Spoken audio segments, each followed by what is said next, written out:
په حدیث کې یو دعا راغلی ده او هغه دعا چې کله یو بنده په سجده کې وغواړي نو حدیث کې راځي دې بنده به لا سر د سجدې نه پورته کلی نه او الله رب العالمین به د ټول صغیره ګناهونه معاف کړي او هغه دعا الفاظ ډېر اسان دي.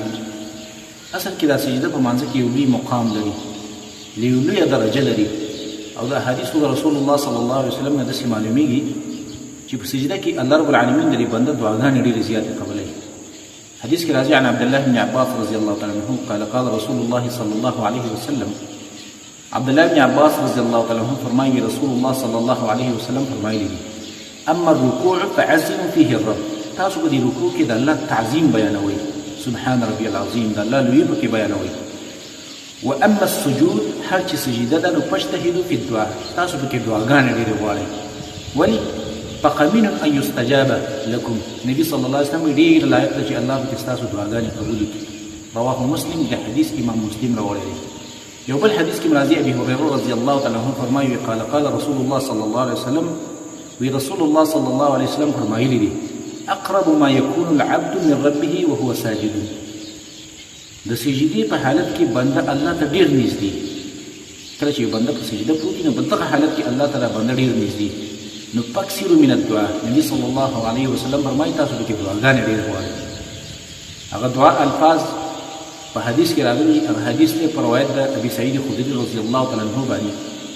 ابي سعید خدری رضی الله تعالی عنه فرمایي وما وزع رجل جبهته لله ساجدا کم بنده چې الله رب العالمین ته خپل تندی په سجده باندې کیږي او فقال بیا په دې سجده کې دا کلمات وایي چې یا رب اغفر لي یا رب اغفر لي یا رب اغفر لي یا الله تمام معاف کی یا الله تمام معاف کی یا الله تمام معاف کی ثلاثا دريز الله كلمات وي الا رفع راسه وقد غفر له.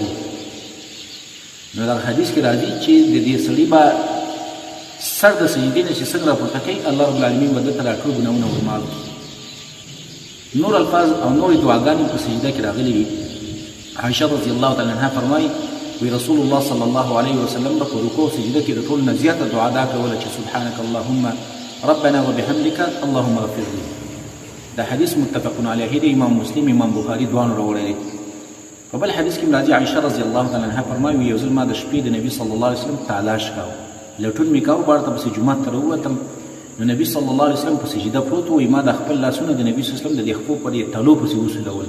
ما ته پته ولګېده چې نبی صلی الله علیه وسلم په سجده باندې دی او نبی صلی الله علیه وسلم په سجده کې دا کلمات او دا دعا وکړه چې اللهم اعوذ برضاك من سخطك وبمعافاتك من عقوبتك واعوذ بك منك لا احصي ثناء عليك انت كما اثنيت على نفسك.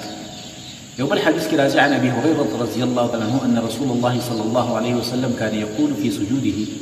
ابي هريره رضي الله تعالى عنه فرمایي رسول الله صلى الله عليه وسلم په سجده کې دا کلمات او دا دعا ویله چې اللهم اغفر ذنبي كله دقه وجله واوله واخره وعلانيته وسره. دا حدیث امام مسلم راوړی دی. نور الفاظ د دعاګانو راغلي دي، نور کلمات هم راغلي دي. ورټول نه آسان کلمات چې سړی پکې درې ځل په سجده کې وایي دا دی وایي چې یا رب اغفر لي یا رب اغفر لي یا رب اغفر لي. څنګه چې دا بنده د دې سجدې نه سر پورته کوي الله رب العالمین به د ده دا ګناهونه معاف